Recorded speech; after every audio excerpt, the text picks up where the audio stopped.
be put to the test this year after 2 years of political turbulence defined by political unrest and disappointed Kenyans unhappy with his leadership. Well, the president, who is focused on a coalition building to unite the country and achieve political stability, stares at a political charged 2025, full of political maneuvering as key political players position themselves for the 2027 presidential election. Right, let's listen to Apollo Kamau, our political reporter.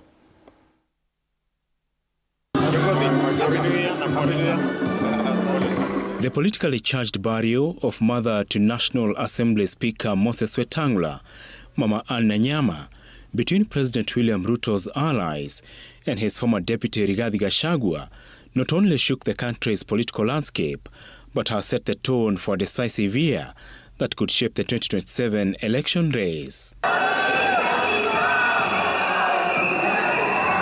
President Ruto is in the eye of the storm, having navigated 2 turbulent years of economic and political unrest that has caught his human rights record to question in the wake of alleged state-sanctioned abductions and Kenyans disappointed with his leadership.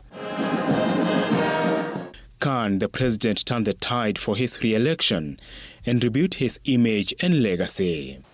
Which will mean that Ruto will also have to work extra hard in order not to lose everything, and see whether he can change the attitude of the people.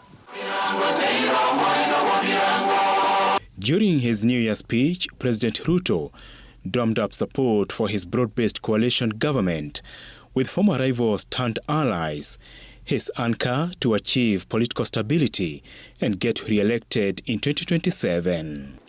The broad-based bipartisan national conversation we are having with leaders from various political formations seeks to extend the principle of inclusiveness to its widest possible reach without compromising the fundamental values of competitive democracy and diversity in viewpoints.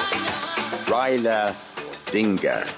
Despite his strategic moves in 2024, 2025 is proving decisive and a major test for the president if former Prime Minister Raila Odinga does not clinch the African Union chairmanship seat.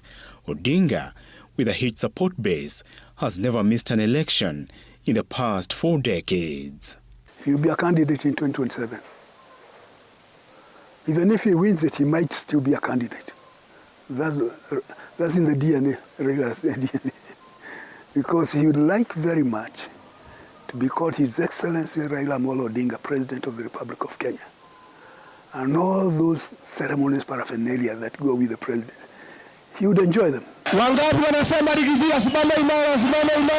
In the Mount Kenya region, President Ruto, who is keeping his deputy in check after nominating 3 new cabinet secretaries, amid fears that his government is willing to work with a proscribed group to fight Gachagua and tame dissent in the region, will be waiting to see how the courts will rule on the Gachagua impeachment case, which could give Gachagua a political lifeline, another headache for the president. So it was an anti-Gachagua move. That's what it was. Can these people be able to stem Gachagua, given their past record? I doubt it.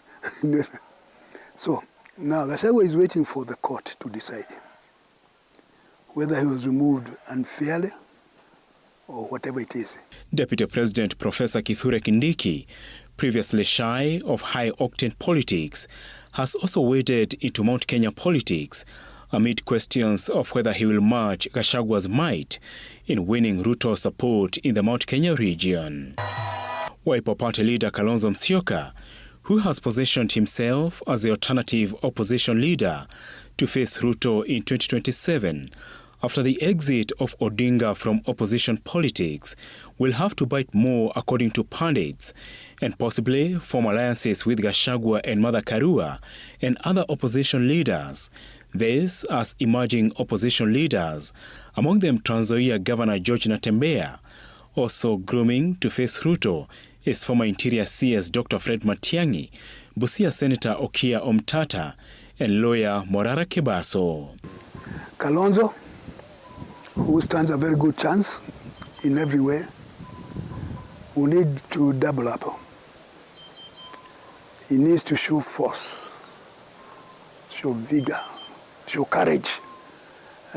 He appears to be too soft, and as if he has always to be held by somebody else. A looming 2025-2026 finance bill in the horizon amid a disgruntled Gen Z, which staged anti-government protests in 2024, forcing cabinet changes, makes the president's political strategy seemingly on trial again. Apul Kamau, TV47. All right, folks, and Raila Odinga's bid for the Africa Union Commission's chairmanship has received a boost after the President of the Republic of Togo